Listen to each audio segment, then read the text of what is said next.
Ukrainian President Volodymyr Zelensky has accused Russian forces of reducing the southern city of Mariupol to ashes. Tens of thousands of civilians remain trapped in the strategic port city with little food or water. There are now no foreign journalists in the city to document the destruction. A team of reporters from the Associated Press recently left Mariupol after spending 20 days in the besieged city. By the end, the reporters said they were being hunted down by Russian forces. AP video journalist Mstislav Chernov has provided a harrowing account of life under bombardment in Mariupol. I want to read a part of his description of what he witnessed. For our television audience, we'll also show images of Mariupol by Sergii Makarov, the photographer from the area. They were provided to us by Human Rights Watch. These are the words of AP's Mstislav Chernov. He writes, "One bomb at a time, the Russians cut electricity, water, food supplies, and finally, crucially, the cell phone, radio, and television towers. The few other journalists in the city got out before the last connections were gone and a full blockade settled in. The deaths came fast. On February 27th, we watched as a doctor tried to save a little girl hit by shrapnel. She died. A second child died, then a third. Ambulances stopped picking up the wounded because people couldn't call them without a signal, and they couldn't navigate the bombed-out streets. Shelling hit the hospital and the houses around. It shattered the windows of our van, blew a hole into its side, and punctured a tire. Sometimes we would run out to film a burning house and then run back amidst the explosions. By this time, I'd witnessed deaths at the hospital, corpses in the streets, dozens of bodies shoved into a mass grave. I'd seen so much death that I was filming almost without taking it in. On March 9th, twin airstrikes shredded the plastic taped over our van's windows. I saw the fireball just a heartbeat before pain pierced my inner ear, my skin, my face. We watched smoke rise from a maternity hospital. When we arrived, emergency workers were still pulling bloodied pregnant women from the ruins." Those are the words of the Associated Press's Mstislav Chernov, who spent 20 days in Mariupol documenting the Russian siege. To talk more about the humanitarian crisis there and across Ukraine, we're joined by Belkis Wille, senior researcher with the Conflict and Crisis Division at Human Rights Watch. She just left Ukraine, where she spent over 3 weeks. Human Rights Watch has published a new report largely based on her research titled "Ukraine Ensures Safe Passage, Aid for Mariupol Civilians. Residents Describe Harsh Conditions During Russian Attack." She's joining us now from Zurich, Switzerland. Belkis, thanks so much for being here. I know you must be dealing with so much trauma now as you took in the trauma of these testimonies. Describe what you heard from the Mariupol survivors. I mean, what I heard was truly, as I think you've already depicted well, an absolute hellscape. You know, families were telling me about how they were flushing out the water in their heating systems to try and get access to more water to survive, as they spent over 2 weeks in basements, sheltering from the constant shelling around them before they were eventually able to get into, you know, their own personal vehicles and cars that their friends had and get outside the city. They were also melting snow to get water and going to local streams and rivers. And all of them said that, you know, waiting on these lines, even at local fountains and streams, meant that you were essentially at risk of being shelled. They would go outside of their basements only to cook food on open flame in their yards. And it was in those times when they left their basements that they would see dead bodies strewn outside, dead bodies of people that they knew, families who would say, you know, we can't even bury our son who was killed in an explosion nearby because the shelling continues and it's not safe to bury him yet. The stories were really horrific. I would say perhaps the most difficult stories to hear, though, were from older people and people with disabilities. They, when the electricity was cut, unlike everyone else in the city who went down into these basements to shelter, they couldn't do that because no electricity meant they couldn't take elevators down.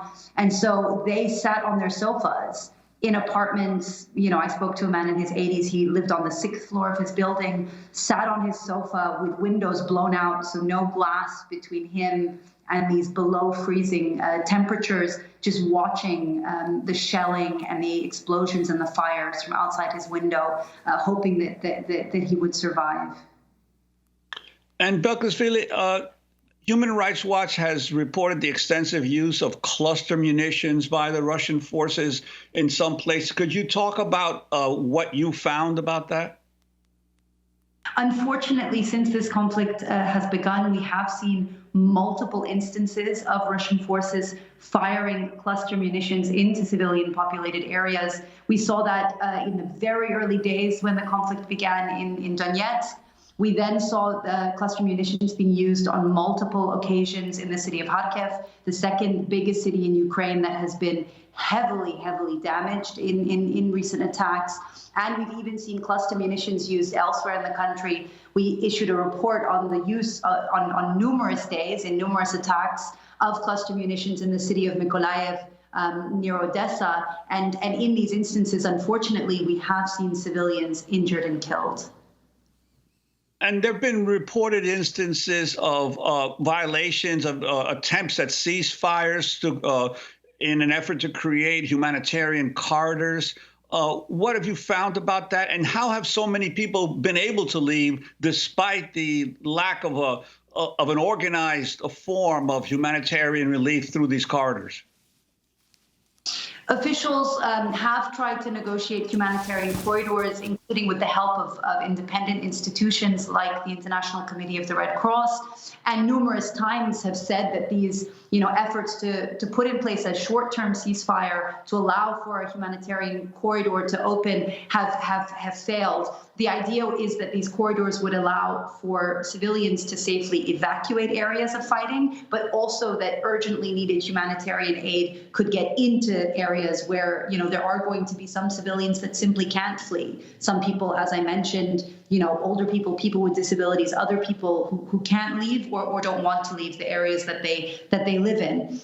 I would say it's important to note that ultimately the obligation on both sides is to allow civilians to free safely and for aid to get in, regardless of whether corridors exist or not.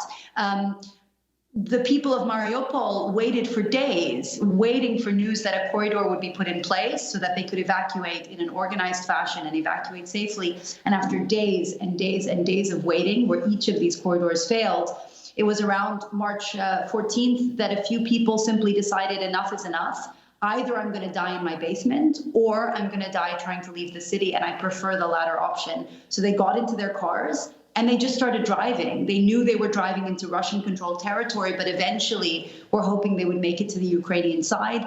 One car led to 5 cars, led to 10 cars. And then on March 14, as I said, this number grew, and we heard in the news suddenly that 160 cars were trying to make it to the Ukrainian side.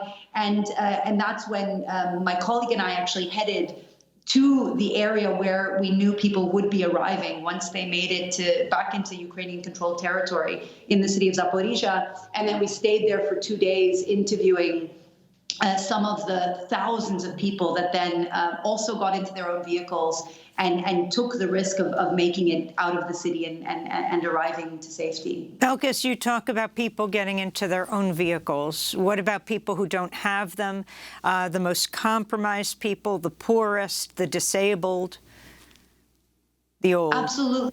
That's the thing that everyone that I interviewed raised with me. They said, we were sheltering for weeks in a basement with 50 other people, 80 other people. When we heard that cars were trying to get out, we got into our car. Maybe, half the people, a quarter of the people who were sheltering with us also had cars and left, but we left behind the others. And these are people who didn't have private vehicles, who don't have the means to leave. And I think the sad reality is that, the people that we spoke to were the lucky ones. They were the ones with the means and the ability to get out of the city. We know from local authorities that they estimate at least 200,000 people are still in the city. And as you say, many of them simply don't have the means to get out. And that's why it is so important that humanitarian aid can get into the city where food stocks are dwindling, where medication is running out, and where so much assistance is urgently needed.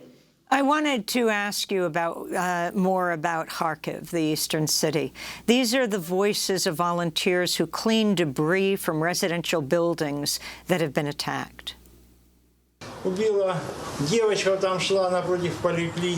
girl that was walking opposite the medical center was killed.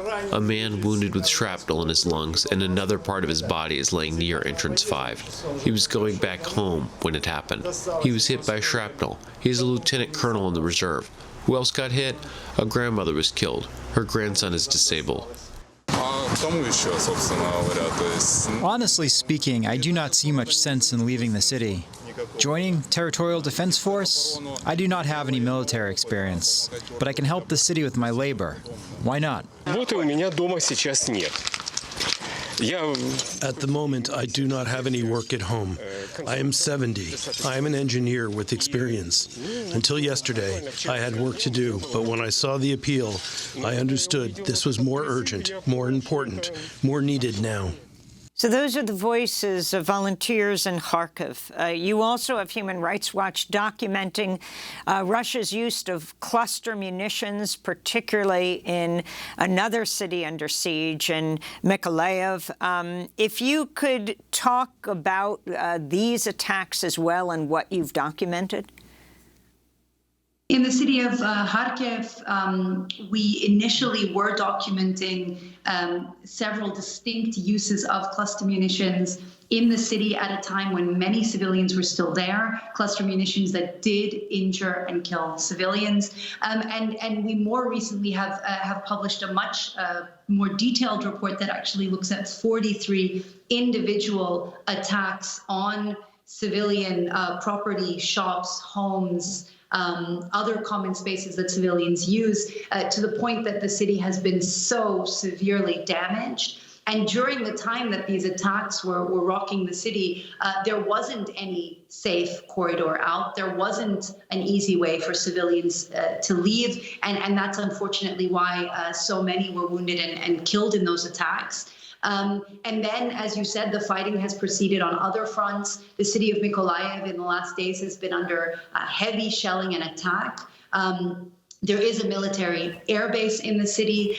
There is a military factory in the city. But the areas where we've seen cluster munitions landing are also in residential neighborhoods. In other parts of the city, we've interviewed people who've had munitions landing in the middle of their house while they and their family were still there. And unfortunately, these attacks will continue to wound and kill civilians. I wanted to ask you about the role of countries like Poland in welcoming millions of Ukrainians who are fleeing the war. And they've gotten a lot of media attention for that. But at the same time, Poland has continued to close its borders to Syrian, Libyan, Yemenis, and people from Africa who are fleeing the devastation in their own countries. For example, on March 2nd, according to press reports, the Polish border guard tweeted, quote, "Last night, 51 foreigners tried to illegally cross into Poland from Belarus. 11 people from Syria, 33 from Iraq, 1 from Burkina Faso, and 6 from the Congo were arrested." Now, this is an area, the Belarus border, where foreign journalists are not allowed, while the foreign journalists are allowed to film and report on the refugees being welcomed from Ukraine. What does this say about the nature of the human rights implications of one group of people being treated one way and another group of people being treated another way? I think that's such an important point to make. I crossed the border out of Ukraine into Poland on Sunday, and I was simply astounded by what I saw. As I crossed the border, I saw dozens of tents from numerous organizations from around the world.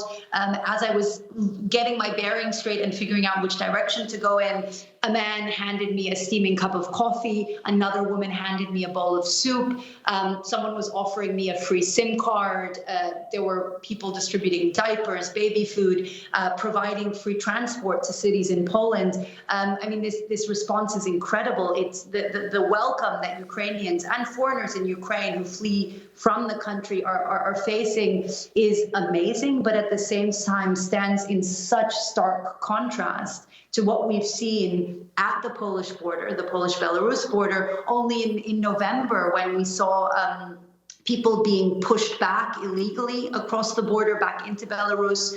We saw people freezing to death in the forests and being beaten by border guards. And as you say, it's not like volunteer organizations hadn't wanted to provide assistance at that point to people stuck on the border, but they weren't allowed to. So I think it is disturbing to see this difference. And all I can hope is that now that we've seen what a welcoming response can look like and should look like, that is extended to all refugees and asylum seekers that are fleeing war. In fact, didn't you go into Ukraine to investigate what was happening to African students, for example, who were trying to flee Ukraine? In the first days of the war, in particular, we had a country. Ukraine is a country that has many tens of thousands of foreign students that study there. Students from India, Nigeria, China, Morocco, all over the world. And when the conflict started, you saw many people trying to get on trains and buses to get to the border with Poland and other borders. And priority was being given to Ukrainian women and Ukrainian children. And those spaces on buses and on trains were actually being prevented for boarding for many foreign students. I interviewed many students who eventually made it to the western city of Lviv, Indian students, Moroccan students, Algerian students, and they described to me how they were pushed off of buses, they were pushed off of trains, they were prevented from boarding because local authorities were telling them priority is given to Ukrainian women and children, not to you.